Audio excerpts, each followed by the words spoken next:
Thanks for joining us today on Envision. We're talking about the School Boundary Task Force, which will have a heavy lift in the coming new year. The members have been notified and selected, and now we get to the meat of the work after the calendar turns. So what role will that Boundary Task Force have?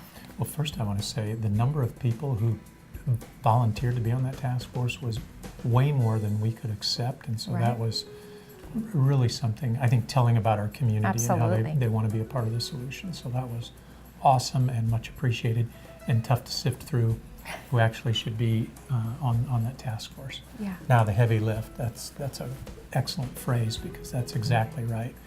Here's the analogy I use in terms of how are we going to make the decision on the boundaries.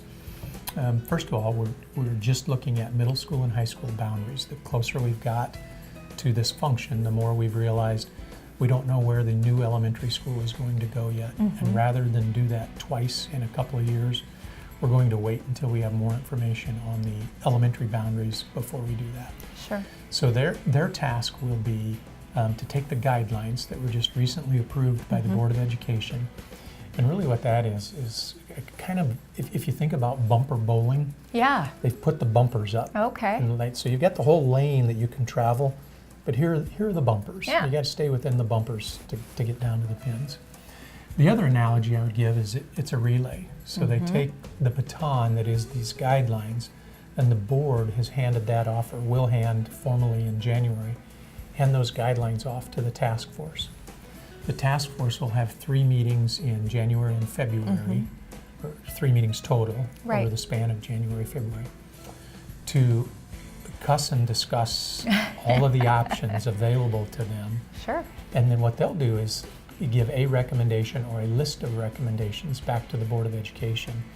After you have the community, the task force do their job, and we have a series of 5 community meetings, they'll hand that baton back to the Board of Education next April, and then our board will have a decision to make. They'll get the information in April, they'll make a decision in June. I'm sure there'll be a lot of conversation between the end of April and the decision that's made in June, and and that'll be the relay race, the handing of the baton, and then the handing back of the baton. This can really be it's a mirror, basically, of what we did during the bond task force, where the information was shared. Bond or facility task force folks asked questions. There was a lot of dialogue for understanding. Asked for more information. More information, right? And so it will mirror that process that we used the last time. Very much so. I think when we get the task force involved and they're allowed to ask questions, things that we haven't thought of to this point, we're going to end up with a better product. The other thing that I think will be really clear really early is we don't have the answer. The task force and their duty will be critical to the final product. There's not some grand plan that we've got hidden in the closet that we just want people to endorse. This is truly an opportunity for input and community engagement on a critical issue, but also an issue that I know will divide some.